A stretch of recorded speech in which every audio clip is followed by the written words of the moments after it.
Morning sir. Good morning sir. Morning sir. Morning sir. Time अलग अलग है, पता चल जाता है। 10 बजे पता है उसकी लर्निंग, 12 बजे होगी क्लास? हाँ हाँ होगी क्लास हम लोग की। हाँ सर।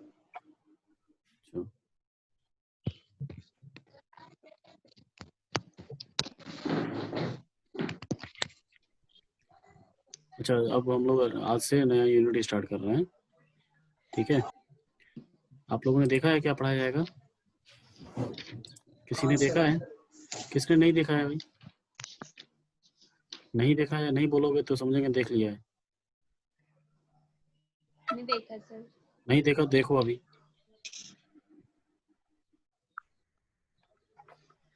बोला था मैं कल की नया यूनिट पढ़ेंगे, तो देखना चाहिए था ना कि क्या पढ़ेंगे। इतना तो देख लो क्या पढ़ेंगे, ये थोड़ी बोलने पढ़ लो खुद। लेक्चरल नोट्स।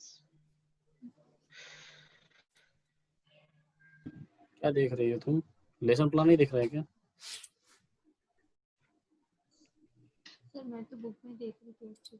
लेसन प्लान बोला मैंने देखने के लिए बेटा, लेसन प्लान जो हम लोग आज पढ़ेंगे। सर आपने डेट्स अभी तक सही नहीं करी वहाँ पे। अच्छा, सही नहीं है डेट। आज वाला जो टॉपिक है उसमें क्या दिखा रहा है डेट? आपने 12, 11, 12, 13 डाल रखी है वहाँ पे। 10, 11, 12 आएगी ना। ठीक है ठीक है, वो सही हो जाएगा। सीक्वेंस सही है ना? हाँ सर सीक्वेंस सही है। ठीक है, तो सबको सबने देख लिया, बाकी लोग जो नहीं बोल रहे हैं, नहीं बोल ही नहीं रहे हैं कि नहीं देखा है या देखा है, सबने देख लिया है। बहुत अच्छे। सर वो जो लास्ट क्या यूनिट के 1-2 क्वेश्चंस थे ना डिस्कस वाले, वो ट्यूटोरियल में डिस्कस कराओगे क्या? वो कर लूँगा, मुझे याद है, मैं उसे करना है मुझे, ठीक है। मैं थोड़ा सा सोच रहा हूँ कि थोड़ा सा टाइम देते हैं, देखते हैं आप लोग कितना दिन तक याद रखते हो या फिर रिवाइज कैसे कर रहे हो। तो 2-3 दिन बात करते हैं, उसके बाद देखते हैं कितना याद है। Okay sir. तो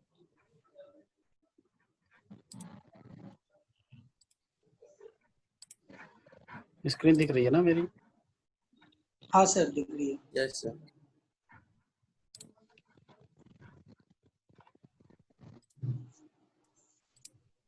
खुशी मीना, क्या है टॉपिक का नाम? खुशी मीना बताओ।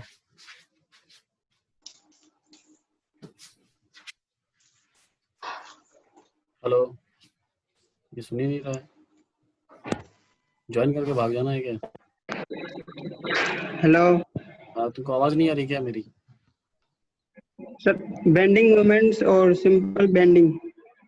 अच्छा, ये पढ़ना है बस। कहाँ देख रहे हो? लेक्चर प्लान में देखा था सर। शेख सुएब, शेख क्या पढ़ने जा रहे हैं हम लोग आज? बेंडिंग मोमेंट ना। बेंडिंग मोमेंट, बस उसका सुन के बोल दिए। यार रोज देखना है, रोज हम लोग क्या पढ़ने जा रहे हैं। अगर मैं डेविएट हो रहा हूँ तो तुम लोग बताओगे कि सर आप दूसरा टॉपिक पढ़ा रहे हो। ठीक है, टॉपिक देखिए बार बार, ठीक है। थोड़ा सा उसके बारे में जानिए कि इसमें ये पढ़ेंगे हम लोग।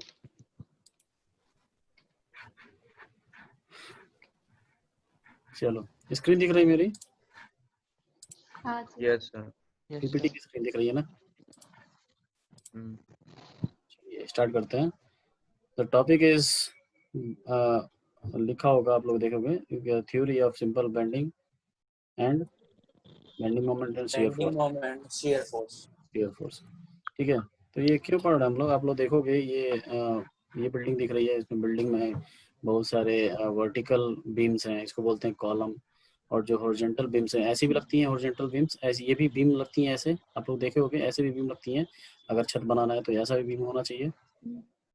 ऐसी भी बीम होती है कि नहीं होती है? आपके क्लासरूम में दिखा होगा कभी, यहाँ पे क्लासरूम हाँ में सर। के ऊपर अगर यस सर। बहुत ही बड़ा कमरा है तो बीच में एक वर्टिकल हॉरिजॉन्टल बीम बनाना पड़ता है। अगर बहुत बड़ा कमरा है, हॉरिजॉन्टल। ठीक है, तो हॉरिजॉन्टल बीम भी बनाया जाता है। तो वो भी बीम देखते हैं। और ये वाला जो बीम है इसको बोलते हैं वर्टिकल, अगर लगा हुआ है तो इसको कॉलम बोल देते हैं। ठीक है, तो ये आप लोगों को दिख रहा होगा पूरा का पूरा सिविल इंजीनियरिंग का काम है यहाँ पे, सिविल इंजीनियरिंग का। तो हम लोग मैकेनिकल इंजीनियर क्यों पढ़ रहे हैं इसको, एज ए मैकेनिकल इंजीनियर इसको क्यों पढ़ रहे हैं हम लोग? यहाँ तो पूरा का सिविल चीजें हैं, यहाँ पे सीमेंट और कंक्रीट से ही बन रहा है सब कुछ। ये सिविल वाले पढ़ते भी हैं शियर फोर्स और बेंडिंग मोमेंट। तो हम लोग क्यों देख रहे हैं इसको हम लोग इसलिए देख रहे हैं कि यहाँ पे जो भी थ्योरी अप्लाई हो रहा है उसको बोलते हैं बीम थ्योरी, लेकिन हम लोग इसको मैकेनिकल में भी अप्लाई करते हैं। कहाँ पे अप्लाई करते हैं आप लोग देखोगे, जैसे ये एक एग्जांपल है पहला, ये जो पहला एग्जांपल दिख रहा है यहाँ पे एक बोल सकते हो क्रेन है, ये दिख रहा है ये, यस सर। इस पे एक लोग होगा, इस पे आदमी बैठा होगा, इस पे फोर्स लगाएगा, ये मोमेंट इस पे अप्लाई हो सकता है और मोमेंट की वजह से हो सकता है ये ब्रेक हो जाए। ऐसे मोमेंट अप्लाई हो सकता है, इस पे फोर्स अप्लाई हो रहा है ऐसे। तो ये और इसमें सपोज एक यहाँ पे ये जो स्ट्रक्चर है, एक बीम पे खड़ा है, ये वाला स्ट्रक्चर, एक सेकंड, ये वाला स्ट्रक्चर आपने देखा होगा कि जो कई सारे दीवार बनाए जाते हैं, इसमें ऐसे छज्जे निकाले जाते हैं, दीवार है ये, और उस पे एक ऐसा छज्जा निकाला जाता है बाहर की तरफ। तो ये एक वेट है इसका, और ये ऐसे बेंड भी हो सकता है, मुड़ भी सकता है। तो इस तरह का एक बीम बन रहा है यहाँ पे, इस पे एक लोड लग रहा है ऐसे, ये रोटेट हो सकता है। तो यहाँ पे कैसे कैसे मटेरियल यूज करने हैं, क्या डायामीटर होना चाहिए, क्या साइज होना चाहिए, ये सब भी हमको देखना होगा, क्या स्ट्रेंथ होनी चाहिए। ठीक है, तो ये एक एग्जांपल है कि एक बीम थ्योरी इस पे अप्लाई कर सकते हैं। तो ये जो यहाँ से जो भी स्टडी की गई है उसको अप्लाई किया जाता है मैकेनिकल कंपोनेंट्स में भी। ठीक है, उसके बाद और भी एग्जांपल है, जैसे ये आपको दिख रहा है, ये व्हील्स है, व्हील्स में एक शाफ्ट होता है, ये शाफ्ट पे बहुत सारे लोड आ रहे हैं ऊपर से, इस शाफ्ट पे बहुत सारे लोड आ रहे हैं, और ये सपोर्ट है किस पे, व्हील्स पे। दो व्हील्स होती हैं, ऐसे दो व्हील्स होंगी, आपको पता होगा ना, ये दो व्हील्स हैं और बीच में एक शाफ्ट लगा हुआ है, और इस पे गाड़ी का पूरा वेट लग रहा है, और ये रोटेट भी हो रहा है, तो सेंट्रीफ्यूगल फोर्स भी आ रहे हैं। ठीक है, तो इस पे भी बहुत सारे फोर्सेस लग रहे हैं, तो ये भी एक बीम की तरह काम कर रहा है, हॉरिजॉन्टल बीम की तरह। ठीक है, यस हॉरिजॉन्टल बीम की तरह, जैसे यहाँ पे एक बीम है, यहाँ पे दिख रहा होगा बीम, हॉरिजॉन्टल बीम, और ये है वर्टिकल बीम। इसको कॉलम का नाम दिया गया है, कॉलम एक अलग ही यूनिट है हम लोग का, लास्ट या 4th यूनिट है हमारी। ठीक है, नेक्स्ट एग्जांपल है ये, इसको बोलते हैं एक्सल। ये शाफ्ट जो रोटेट होता है मतलब ये इंजन की वजह से रोटेट हो रहा है, और ये जाके व्हील को रोटेट करा रहा है, इसको बोलते हैं शाफ्ट। वैसा ही दिखेगा जैसे ये यहाँ पे भी दिख रहा है, एक वैसा ही शाफ्ट बीच दो पहियों के बीच में, लेकिन इसको शाफ्ट नहीं बोलेंगे, इसको बोलते हैं एक्सल, इसको एक्सल बोलते हैं। ये रोटेट नहीं हो रहा है, ये बस फॉरवर्ड मोशन में ये रोटेट हो रहा है व्हील, उसकी वजह से ये यहाँ पे इसको सपोर्ट, दोनों के बीच में कांटेक्ट लाने के लिए इसको लगाया गया है, एक्सल को। तो ये रोटेट नहीं हो रहा है। सर क्या हो रहा है इसमें, वापस बताना सर। ये रोटेट नहीं हो रहा है, ये रोटेट नहीं हो रहा है पूरा शाफ्ट। यहाँ पे ये शाफ्ट पूरा रोटेट होता है, दिखाई देगा ये रोटेट हो रहा है, ये रोटेट नहीं हो रहा है। ये व्हील पे यहाँ पे बेयरिंग्स लगी हुई हैं, बेयरिंग्स में छोटा सा एग्जांपल दे रहा हूँ, बेयरिंग सिर्फ बेयरिंग्स नहीं लगी होगी, यहाँ पे बेयरिंग्स लगी होंगी, ये रोटेट नहीं होगा। ये गाड़ी का इंजन आगे इसको खींच रहा है, तो ये व्हील रोटेट हो रही है, बस ये सपोर्ट के लिए, दोनों के बीच में कॉन्टेक्ट लाने के लिए, व्हील्स के बीच में दोनों में कॉन्टेक्ट लाने के लिए यूज किया गया है एक्सल। तो एक्सल और शाफ्ट में बहुत बड़ा एग्जांपल है, वो पूछा जाता है डिफरेंस क्या है। तो shaft direct power transmission machine से जुड़ा होता है, जो कि इंजन बोलते हैं उसको, वो डायरेक्ट जुड़ा होता है, और ये रोटेट होता है, इसकी वजह से ये व्हील्स रोटेट हो रही है, आगे वाली व्हील्स। अगर मान लो कार है तो आगे वाली व्हील्स रोटेट हो रही है तो उसमें शाफ्ट होगा, लेकिन पीछे वाली व्हील्स में क्या लगा होगा, एक्सल लगा होगा। पावर कहाँ जनरेट हो रही है, आगे। ठीक है, yes sir. Yes sir. Next ये देखो, अभी यहाँ पे एक और बीम आ गया, ये भी एक बीम है। क्या है, बीम है या कुछ और है? कहाँ सर? देखो इसको बीम नहीं दिख रहा है, बीम दिख रहा है कि नहीं दिख रहा है? ये तो एरोप्लेन है, इसमें बीम कहाँ से आ गया? दिख रहा है। बीम तो नहीं आ रहा है, लेकिन बीम थ्योरी अप्लाई होगी, अब दिखा होगी। कैसे बीम, कैसे इसको हाँ बोल सर। रहे हैं, इसको बीम क्यों बोल रहे हैं? क्योंकि टरबाइन का वेट लगेगा ना। ट्रांसवर्स लोड अप्लाई हो रहा है इस पे, ये जो रोटर है, ये इंजन है, ये इसका वेट है पूरा, इस पे इससे फोर्स लग रहा है, तो ये बेंड हो सकता है, ये विंग बेंड हो सकता है कि नहीं। और भी बहुत सारे इसके ऐसे फोर्स लग रहे हैं, ऐसे वीक एयर्स जा रही है, इसको फोर्स, इसके ऊपर फोर्स लग रहा है, तो ये इस तरह से भी बेंड हो सकता है, हॉरिजॉन्टली भी बेंड हो सकता है। समझ में आ रहा है? ये पीछे भी जा सकता है, ये Yes, sir. यहाँ से निकल सकता है ये। तो यहाँ पे स्ट्रेंथ कैसी होनी चाहिए, कहाँ पे सबसे ज्यादा फेलियर के चांसेस हैं, ये सब इसमें देखा जाता है। तो ये वही दिख रहा होगा कि यहाँ पे बहुत सारे लोड अप्लाई हो रहे हैं, इस लोड की वैल्यूज आ रही है, कहाँ से आ रही है, ये सब देखेंगे हम लोग कैसे आ रही है। ठीक है, तो यही सब डायग्राम बनाना होता है, इसको बोलते हैं शियर फोर्स डायग्राम और बेंडिंग मोमेंट डायग्राम। बहुत इंपॉर्टेंट होता है पूरे मैकेनिकल इंजीनियरिंग में, और सिविल इंजीनियरिंग में भी बहुत ज़्यादा इंपॉर्टेंट है। सिविल इंजीनियरिंग का ही तो मेन पार्ट है सिविल इंजीनियरिंग में, लेकिन हम लोग मशीन कंपोनेंट्स में देखते हैं कि बीम थ्योरी अप्लाई हो सकता है। जैसे ये एक एरोप्लेन का भी डिजाइन है, इसमें भी डिजाइन में भी हमको यूज करना होगा बीम थ्योरी। ठीक है, उसके एक छोटे से पॉइंट पर कैसे कैसे स्ट्रेस लग रहे हैं, वाई में और एक्स में कैसे लग रहे हैं, वो निकालो और देखो कि उस पर सबसे ज़्यादा स्ट्रेस आ रहा है कि कहीं और किसी और पॉइंट पे आ रहा है। तो हर पॉइंट का एनालिसिस की जाती है कि स्ट्रेस सबसे ज़्यादा किस पॉइंट पे आ रहा है, वो क्रिटिकल पॉइंट माना जाता है और इसकी डिजाइन और उसका मटेरियल चेक किया जाता है। ठीक है, अब आपको दिख रहा होगा कितने डायग्राम है इसमें मैकेनिकल के लिए। ये तो एक एरोप्लेन वाला एक डायग्राम, 4 है टोटल, 4. 4 है सर। Yes, sir. 4 एग्जाम्पल है मैकेनिकल के और एक है सिविल का। हाँ, 4 एग्जाम्पल है कि एक और दिख रहा है, 5वां एग्जाम्पल दिख रहा है यहाँ पे। हाँ सर। हाँ, ये भी है ना 5वां एग्जाम्पल। ये देखो, ये पूरा का पूरा लोड ऐसा अप्लाई हो रहा है इसके ऊपर, और यहाँ पे जुड़ा हुआ है ये, बस यहाँ पे जो उसका मेन कंट्रोलर है वहां पे लगा हुआ है, और इसको पूरा होल्ड करना है, इसको मूव करना है, तो ये भी एक बीम की तरह काम करेगा। This is the machine mechanical component. ठीक है, तो टोटल 5 एग्जांपल ऑफ मैकेनिकल है, और सिविल तो बेसिक है इसका, शियर फोर्स और बेंडिंग मोमेंट का, क्योंकि सबसे पहले बिल्डिंग स्ट्रक्चर सब बनी थी, उसके बाद मशीन आई थी। ठीक है, लेकिन वही थ्योरी कहाँ पे अप्लाई करेंगे, मशीन्स में भी। ठीक है, चलिए अब स्टार्ट करते हैं part, theory of simple bending. तो आपको अभी नोट कुछ नहीं करना, ध्यान से देखना है और सुनना है। लिखा है, when a beam is subjected to a loading system or by a force couple acting on a passing through the axis, acting on a plane passing through the axis, then the beam deforms. In simple terms, this axial deformation is called bending. Due to the shear force and bending moment, the beam undergoes deformation. और deformation कैसा होगा, अलग अलग, जैसे shear force की वजह से अलग टाइप का डिफॉर्मेशन होगा, बेंडिंग मोमेंट की वजह से अलग टाइप का डिफॉर्मेशन होगा।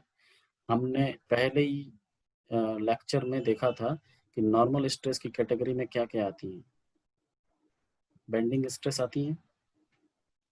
हाँ सर, हाँ सर। बेंडिंग स्ट्रेस आती है, अभी देखेंगे फिर से कि कैसे आ रही है।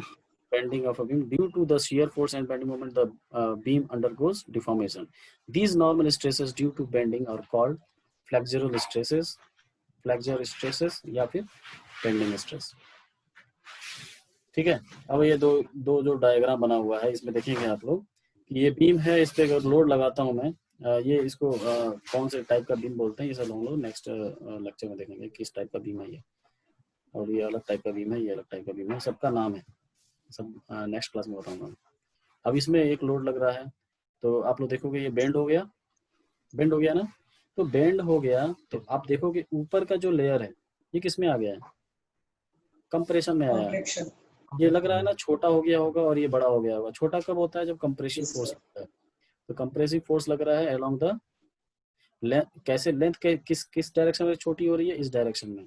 ये इस डायरेक्शन नहीं बोलेंगे, इसको बोलेंगे एक्सियल डायरेक्शन है, क्योंकि एक्सिस भी तो घूम गया है थोड़ा सा।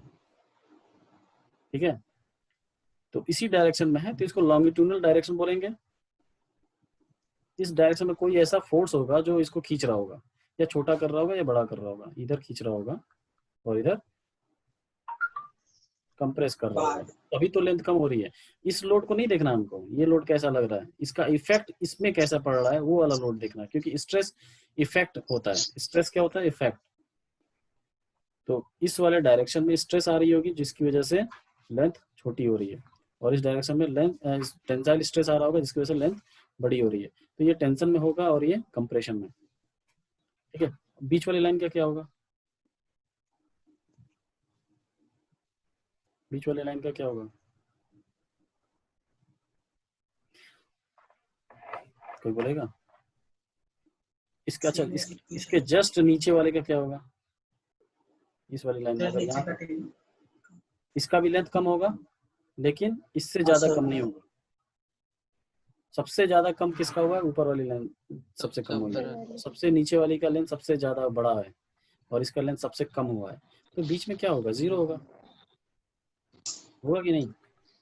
ऐसे हो रहा है ना, ये करो ऐसा बनेगा, ऐसा कुछ कि इधर राइट साइड में जाने पे टेंशन बढ़ रहा है, लेफ्ट साइड में जाने पे टेंशन कंप्रेशन हो रहा है। ठीक है, एक बार डिफॉर्मेशन इतना हुआ और एक बार डिफॉर्मेशन इतना हुआ, तो बीच में क्या हो रहा होगा? Zero deformation. ठीक है, तो बीच में जीरो डिफॉर्मेशन ऐसा किया गया है कि बीच वाला जीरो डिफॉर्मेशन होगा। ठीक है, और इसको बोलते हैं, देखिए अब मैं यहाँ पे 3D स्ट्रक्चर बना रहा हूँ। देखो अगर ऐसा बना मैं, ऐसा ये बीम है, अब हर चीज को बीम बोलेंगे जहाँ पे बीम जैसे लोड लग रहे होंगे, लोड ऐसे लग रहे होंगे, ट्रांसवर्स लोड है, ट्रांसवर्स लोड लगेगा उसको बीम बोलेंगे, ट्रांसवर्स लोड लगेगा तो उसको बीम बोला जाएगा, चाहे वो सीमेंट से बना हो चाहे वो स्टील से बना हो, वो बीम है। ठीक है, तो अगर इस पे लोड लग रहा है, ये सपोर्ट है, सपोज इधर साइड में सपोर्ट है, इधर भी सपोर्ट लगे हुए हैं, तो ये जो लाइन दिख रही होगी आपको ये वाली लाइन पे क्या होता है? टेंशन, ना ही टेंशन है ना ही कंप्रेशन है। ठीक है, ऐसी बहुत सारी लाइनें होंगी इधर अंदर की तरफ, इसी की पैरेलल, इसी लाइन में ऐसे बहुत सारी लाइनें होंगी ऐसी इस प्लेन में। इस प्लेन को बोलते हैं न्यूट्रल प्लेन। न्यूट्रल प्लेन, क्योंकि इसमें ना ही टेंशन है ना ही कंप्रेशन है। This is known as neutral plane. ठीक है, अभी मैं इसमें डायग्राम डाल दूंगा इसका, जो एक्चुअल डायग्राम है इसका, लेकिन समझ में आ रहा है ये? अगर बनाता नहीं तो मैं समझ नहीं आता। ये है न्यूट्रल प्लेन, जिसमें ना ही कोई टेंशन आएगा ना ही कोई कंप्रेशन आएगा। ठीक है, आ रही बात समझ में? हाँ sir. This is neutral plane. ये बीच में भी हो सकता है, ऊपर भी हो सकता है, नीचे भी हो सकता है, डिपेंड करता है कि इसका क्रॉस सेक्शन कैसा है। ठीक है, क्रॉस सेक्शन अगर ऐसा है, सपोज ऐसा क्रॉस सेक्शन हो तो न्यूट्रल प्लेन कहीं और होगा, इसके सेंट्रॉइड के लाइन से। क्रॉस सेक्शन इसका कैसा है? रेक्टेंगल है, ये है क्रॉस सेक्शन इसका, ये है क्रॉस सेक्शन इसका, रेक्टेंगल है ऐसे। ठीक है, अब आपको दिख रहा होगा ये सारी बहुत सारी लाइनें, इनफाइनाइट लाइन्स हैं ऐसे जो जा रही हैं, इन सब लाइन को बोला जाता है न्यूट्रल फाइबर। न्यूट्रल फाइबर, और ये सारी न्यूट्रल फाइबर्स इस क्रॉस सेक्शन में पॉइंट होंगी, पॉइंट दिखाई देंगी ऐसे। अगर मैं इस क्रॉस सेक्शन में देखूं राइट साइड से, जितनी भी न्यूट्रल फाइबर्स हैं वो जाके एक पॉइंट बनाएंगे एक एक करके। समझ आ रहा है? ये सारी पॉइंट्स मिलके एक लाइन बना देंगी। Yes sir. और इस लाइन को बोलते हैं न्यूट्रल एक्सिस। ये इंपॉर्टेंट है। ठीक है, ये इसको बोलते हैं न्यूट्रल एक्सिस। क्रॉस सेक्शन बहुत इंपॉर्टेंट है, इसमें क्रॉस सेक्शन के साथ क्या हो रहा है। ठीक है, क्रॉस सेक्शन को देखना इस एरिया। अभी दो हो जाएगी क्या फिर न्यूट्रल एक्सिस? कैसे? इसको न्यूट्रल एक्सिस कहाँ बोला मैंने? ये जो इसको न्यूट्रल फाइबर बोला। सर ये जो न्यूट्रल फाइबर, इसका नाम अलग दिया ना, फाइबर है, बहुत सारे फाइबर्स हैं ये इसके न्यूट्रल प्लेन में। न्यूट्रल, अभी देखिए आपको अगर मैं टॉप व्यू दिखाऊं तो ऐसा आपको दिखेगा न्यूट्रल प्लेन, और इसमें बहुत सारी फाइबर्स होंगी ऐसे, इनफाइनाइट फाइबर्स हैं। ये मैं डिस्टेंस भले दिखा रहा हूँ, इनफाइनाइट फाइनल इमेजिनरी है, ये सारी न्यूट्रल फाइबर मिलके इस ये वाली लाइन बनेगी न्यूट्रल एक्सिस, इधर वाली एक क्रॉस सेक्शन में, ठीक है। यहाँ पे बनेगा न्यूट्रल एक्सिस, सारे फाइबर्स के पॉइंट्स को मिला दोगे तो न्यूट्रल एक्सिस होगा, ठीक है। वैसे ही यहाँ पे भी बेंडिंग होगा। देखिए इस फोर लगा रहा हूँ मैं फोर्स, लेकिन बोल रहे हैं बेंडिंग मोमेंट जनरेट हो रहा है, बेंडिंग हो रहा है बिकॉज ऑफ मोमेंट। अब वो कैसे हो रहा है वो हम लोग को पता है कि यहाँ पे रिएक्शन आएगा ऊपर की तरफ, और ये मिलके हो सकता है बेंड करें ऐसे, और ये वाला और यहाँ पे जो रिएक्शन है वो मिलके ऐसे बेंड करें, ठीक है। तो इफेक्ट देखना है हमको। लोड तो लग रहा है ट्रांसवर्स लोड, बेंडिंग बीम में हमेशा ट्रांसवर्स लोड ही अप्लाई होगा। बीम है that is known as load is transverse only. इसका डेफिनेशन है, बीम का डेफिनेशन है, if the load are always transverse to the cross section area then the member is known as beam, ठीक। तो ये भी एक टाइप का बीम है और ये भी एक टाइप का बीम है, नाम हम लोग देखेंगे नेक्स्ट लेक्चर में। Bending moment and shear force. अच्छा, मैंने बोला था एक सपोज ये इरेजर है, ये इरेजर था और एक लोड लगा रहा हूं मैं एकदम पॉइंट पे, तो इसका क्या टेंडेंसी होगा कि इसको क्या करे, इरेजर है और ये पॉइंट प्रोजेक्ट में ब्लेड वो है ब्लेड है, उससे उसके ऊपर फोर्स लगा रहा हूँ ऊपर से, तो उसकी क्या टेंडेंसी होगी, इसको कट करके निकाल देगा, कट कर देगा, दो पार्ट में डिवाइड कर देगा, that is known as shear. वो जो फोर्स है उसके क्रॉस सेक्शन एरिया के क्या है, पैरेलल है, ये है क्रॉस सेक्शन एरिया, और ऐसे फोर्स लगा रहा हूँ मैं, ये फोर्स ऐसे हर एक पॉइंट पे ऐसे लग रहा होगा, ऐसे टॉप से देखेंगे तो हर एक पॉइंट पे ऐसा फोर्स लग रहा है, तो इसको क्या करेगा, ऐसे कट कर देगा, ठीक है। तो that kind of force is known as transverse load. लेकिन जिसकी वजह से यहाँ पे फोर्स जो फोर्स है यहाँ पे, उस फोर्स की वजह से जो स्ट्रेस जनरेट होगा उसको बोलेंगे शियर स्ट्रेस, और जो फोर्स का इफेक्ट आएगा, फोर्स का जो रिएक्शन आएगा उसको बोलते हैं शियर फोर्स। उसकी वजह से शियर फोर्स का डायग्राम चेक किया जाता है। तो जरूरी नहीं है कि यहाँ पे जो फोर्स लग रहा है उसके हिसाब से ही बनेगा, उसके हिसाब जहाँ पे जो फोर्स अप्लाई किया है वही शियर फोर्स की वैल्यू है। ये ट्रांसवर्स लोड है, शियर फोर्स नहीं है। शियर फोर्स वो है जिसकी वजह से ये इसमें फ्रैक्चर हुआ है। तो अभी मैं एग्जाम्पल यहाँ पे देखिए आप लोग, force acting in a direction parallel to the surface और to planar cross section of a body causing shearing or cutting the element to cut and shear. For example, the pressure of air along the front of an airplane wing. अभी हम लोगों ने example देखा था, ये मैंने बोला था अभी जो एयर इधर से आएंगी इस पे कैसा फोर्स लगाएंगे, ट्रांसवर्स लोडिंग अप्लाई होगी। तो ट्रांसवर्स लोडिंग की वजह से ये जो विंग है, ये विंग है, अगर मैं टॉप व्यू देखूं इस विंग का, टॉप व्यू देखूं ऐसे विंग का, तो ये ऐसे फ्रैक्चर हो सकता है क्योंकि एयर ऐसे आ रही है इसके ऊपर। तो एयर कहाँ पे, ये एयर हर जगह बराबर लग रही है लेकिन फ्रैक्चर कहीं और से हो सकता है। तो वही फाइंड करना है कि शियर फोर्स सबसे ज्यादा कहाँ पे अप्लाई होगा। लोड तो हर जगह देख लिया है कि मैंने लोड की वैल्यू है कुछ, इस फोर्स की, ये जो एयर आ रही है उसकी वेलोसिटी क्या है, तो उसकी वजह से कितना फोर्स जनरेट हो रहा है वो कैलकुलेट हो जाएगा। लेकिन कहाँ से टूटेगा वो डिपेंड करता है कि मैक्सिमम शियर फोर्स कहाँ पे जनरेट हुआ है, और टूट रहा है किसकी वजह से, कट होके टूट रहा है, शेयरिंग हो रही है, तो उसको बोलेंगे कि शियर फोर्स की वजह से टूटा है।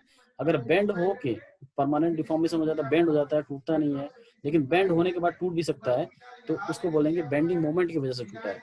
तो इसका मतलब बेंडिंग मोमेंट और शियर फोर्स दोनों की वैल्यू हम लोग पूरे बीम के लेंथ पे निकालेंगे, कितना कहाँ पे ज्यादा आ रहा है, उसकी हिसाब से हम लोग डिजाइन करेंगे, मटेरियल को चूज करेंगे।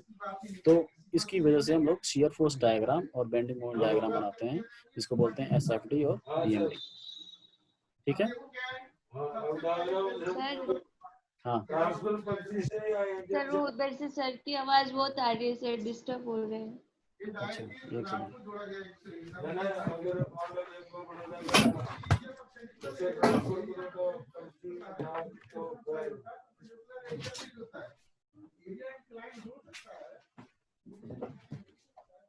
ठीक है सर। आप लोग अटेंडेंस दे दीजिए।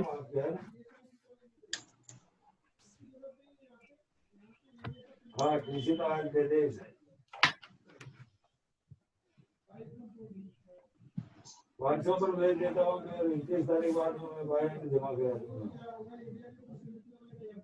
29 तारीख बाद पहले तो कैसे तो फोर्स कहीं भी लग सकता है, लेकिन फ्रैक्चर शियर फोर्स की वजह से कहीं भी फ्रैक्चर हो सकता है।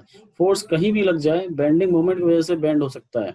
वो बेंडिंग मोमेंट जहाँ पे ज्यादा होगा वहीं से बेंड होगा, वहां से बेंडिंग की वजह से फ्रैक्चर होगा। मतलब बेंडिंग स्ट्रेस वहां पे जनरेट ज्यादा होगी जहाँ पे बेंडिंग मोमेंट ज्यादा होगा। ठीक है, क्योंकि एक रिलेशन है, मैं दिखाऊंगा अभी। बेंडिंग मोमेंट का रिलेशन है, जहाँ पे बेंडिंग मोमेंट ज्यादा है वहां पे बेंडिंग स्ट्रेस ज्यादा है। बेंडिंग स्ट्रेस ज्यादा है तो वो मटेरियल के स्ट्रेंथ पर जल्दी पहुंच जाएगा। जल्दी पहुंचे मतलब समझ रहे हो? सिग्मा वाई एस अभी हम लोगों ने पढ़ लिया है। Sigma Y S, sigma Y S.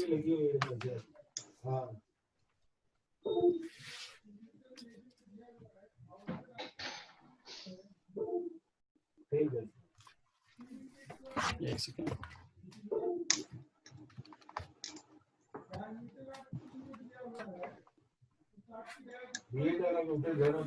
हाँ, सिग्मा वाइज हम लोगों ने पढ़ लिया है। Sigma Y suppose 200 mega pascal है, और बेंडिंग मोमेंट, बेंडिंग स्ट्रेस जो है सिग्मा बी, बेंडिंग स्ट्रेस की वैल्यू धीरे धीरे बढ़ रही है। तो 150 हो गई, 199 हो गई, तो जैसे ही 200 होगा इसका फ्रैक्चर हो जाएगा। तो ये बेंडिंग मोमेंट की वैल्यू जहां पे ज्यादा होगी वहीं पे बेंडिंग स्ट्रेस ज्यादा आएगा। ठीक है, तो बेंडिंग स्ट्रेस जहां पे ज्यादा आएगा, इसके चांसेस ये है ना कि इस वैल्यू पे जल्दी पहुंच जाएगा। वो इस वैल्यू पे जल्दी पहुंच जाएगा तो फ्रैक्चर हो जाएगा या फेलियर हो जाएगा। ठीक है, तो देखा जाता है कि बेंडिंग मोमेंट कहाँ पे ज्यादा जनरेट हो रही है।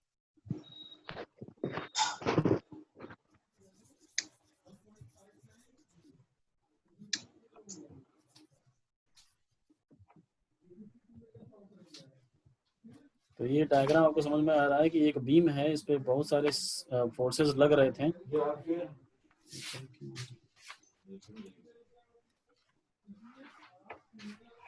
हाँ, ये इस पे बहुत सारे फोर्सेस लग रही हैं, लेकिन यहाँ से ये कट हो रहा है क्योंकि यहाँ पे शियर फोर्स की वैल्यू सबसे ज्यादा होगी।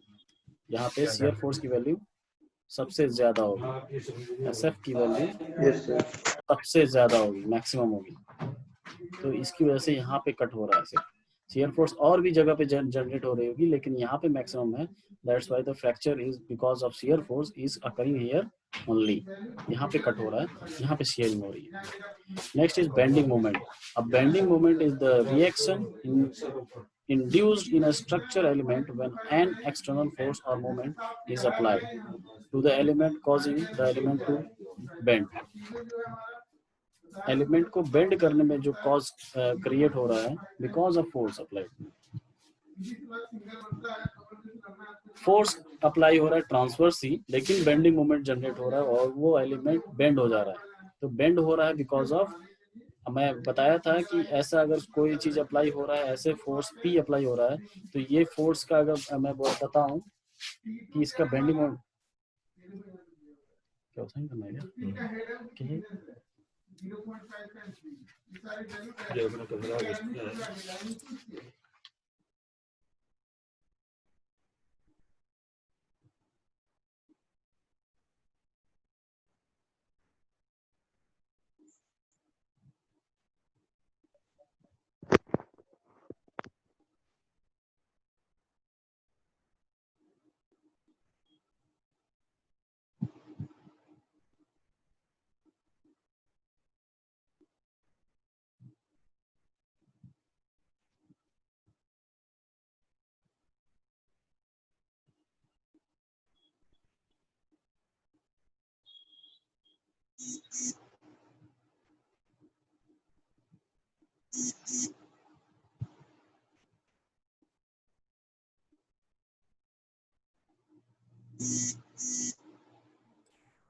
हेलो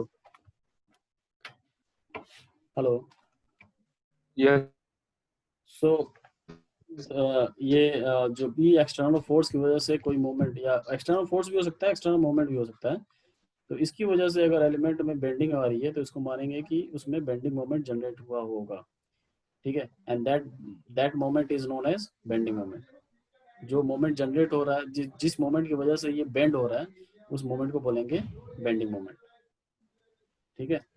जैसे यहाँ पे फोर्स अप्लाई कर रहा हूँ मैं, तो इसको देखेंगे अगर फ्री बॉडी डायग्राम याद रहे, फ्री बॉडी डायग्राम हर जगह हर एक चैप्टर में फ्री बॉडी डायग्राम बनाना है। तो फ्री बॉडी डायग्राम जिसको नहीं आता है वो मुझे